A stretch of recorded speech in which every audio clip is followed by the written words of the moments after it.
Okay, we've talked about quantum threats in the abstract. Now let's make this a bit more concrete.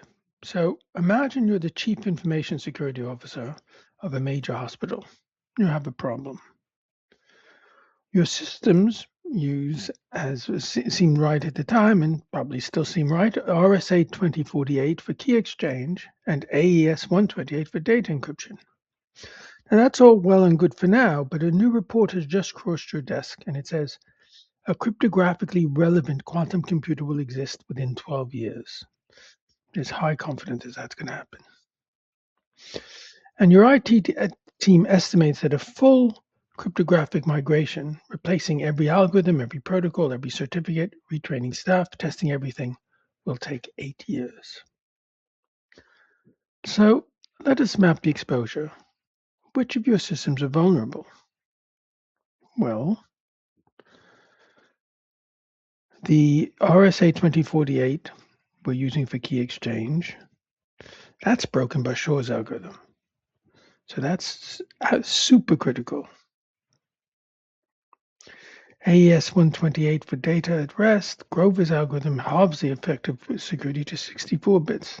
That's critical, but not nearly as critical as the RSA 2048 problem.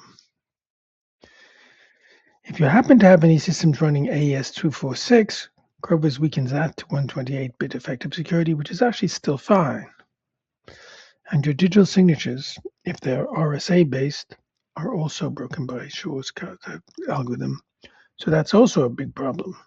Now the timeline is where it gets even less comfortable.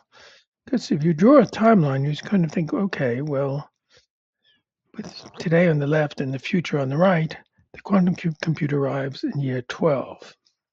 Okay. Your migration takes 8 years. So if you start today, you finish at year 8. So if all your predictions are right, then you're okay. It's fine. It's tight, but it's fine.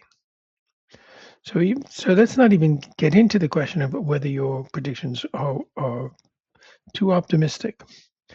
And so what if you, but so let's say, what if you're going to wait 5 years before you start, then you finish at year 13, 1 year after the quantum computer arrives.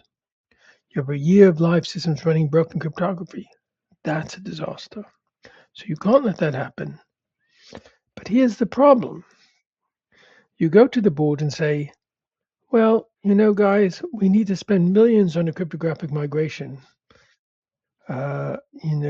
Because there will be a computer. Doesn't exist yet, but there will be a computer that's going to really cause us problems. The board says, as you would expect, quantum computing is science fiction. The budget's tight. There are other priorities. Nobody wants to spend money defending against something that might not happen. This is our dilemma. It gets even worse than that, though, because remember what we talked about at the beginning of the week, the idea of harvesting now and decrypting later. Our patient medical records are being encrypted today with RSA, that's fine, but adversaries may be intercepting and storing that encrypted traffic right now. And in 12 years, when they've got their quantum computer, those records will get decrypted. Today's medical data will be decrypted in 12 years' time. It's still sensitive, still legally protected under data protection law, which means that the threat is already real, it's already here, even though the quantum computer does not exist yet. So, this is your job to deal with. So, what do you do with it? Well, I'd say 3 things. Immediate upgrade all data at rest encryption to AES 256. That's a relatively cheap thing, and it gives you some Grover resistance. Grover will get it down to 128-bit effective security, even with a quantum computer. That's not too bad. Short-term units 1 to 3, begin migrating your key exchange to NIST-improved post-quantum algorithms. Crystal's Kyber for key encapsulation is the one to look at, and fundamentally designed for what we call crypto agility. Build your systems so that swapping algorithms is a configuration change, not a complete rewrite, because the algorithms will change again. It's a good lesson for everything, but it's particularly prescient here. The maths of quantum computing is not your enemy. It's not the maths, it's the time. The decisions you're making this week in the portfolio are the same decisions real CISOs are making right now. So think carefully. People may be asking you to do this in real life pretty soon. So I'll see you next week, at the beginning of next week, okay.